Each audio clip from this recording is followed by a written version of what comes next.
What if I told you that plants have been running a secret empire for centuries?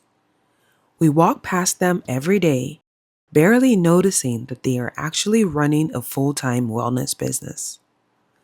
Lavender, chamomile, peppermint, echinacea, these aren't just pretty faces or cool names.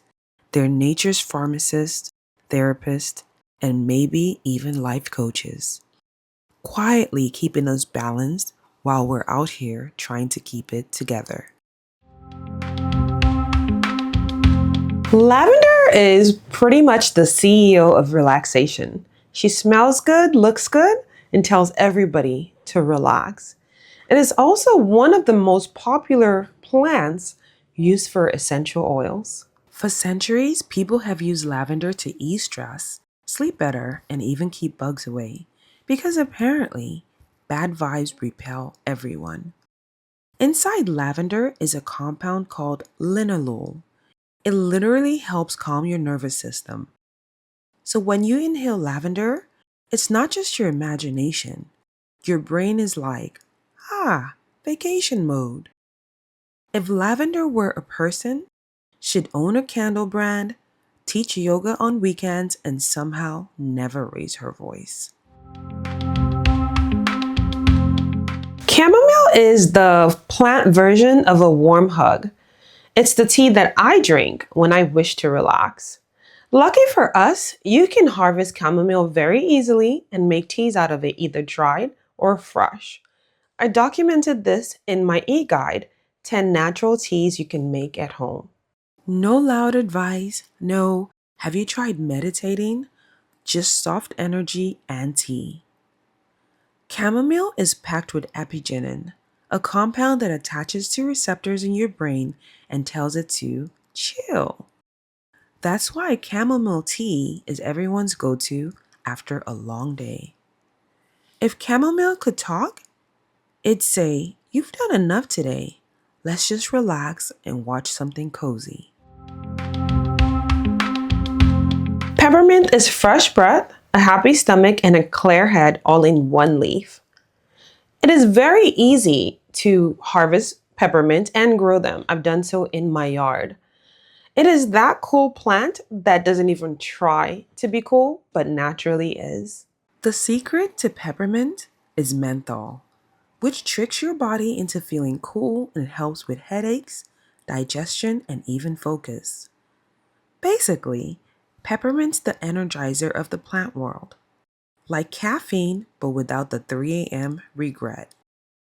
If peppermint were a person, it always smell amazing and somehow manage to make productivity look effortless.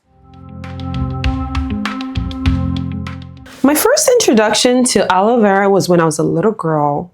I remember back then a pressure cooker had blown on my mom's face. And I can remember vividly that aloe vera was her go-to plant. She would peel the aloe vera and apply it to the wound, and that healed her scars, and I found that pretty amazing. Aloe vera is that friend who's good at everything and humble about it. Sunburn? Aloe's got you. Dry skin? Aloe's got you. Scars? Aloe again. Bad day? Well, it can't fix that, but you'll feel better while applying it. Inside those thick green leaves is a cocktail of vitamins and enzymes that repair and soothe skin. Ancient Egyptians called it the plant of immortality. A bit dramatic, but they did have a point. Hey y'all, Toni Payne here. Have you downloaded my e-guides, 10 healing plants you can grow and 10 natural teas you can make? What are you waiting for? Go grab your copy today. Echinacea might look like a regular daisy, but it is your immune system's best friend. I can remember during COVID, a lot of supplements that had echinacea in it sold out, and rightfully so. It is that friend you need in plant form that tells your body, hey, look, I'm going to protect you. Just trust in me. Echinacea boosts your white blood cells, your body's defenders, helping you recover faster when you're sick or run down. Let's be honest, your bed and echinacea are on the same team. Both want you to stop pretending you're fine after sleeping 3 hours. If your immune system had a group chat, echinacea would be there dropping daily motivation. Hibiscus, also known as zobo in places like Nigeria, is that perfect refreshing drink that also has antioxidants that help your body. It is also culturally woven into the fabric of certain places like Nigeria. So it's not just a beautiful plant, it is something that is really beneficial for your body. Hibiscus isn't just a pretty red flower, it's basically a health influencer for your heart. Sip it as a tea, and you're getting antioxidants, vitamin C, and natural compounds that help lower blood pressure and support your immune system.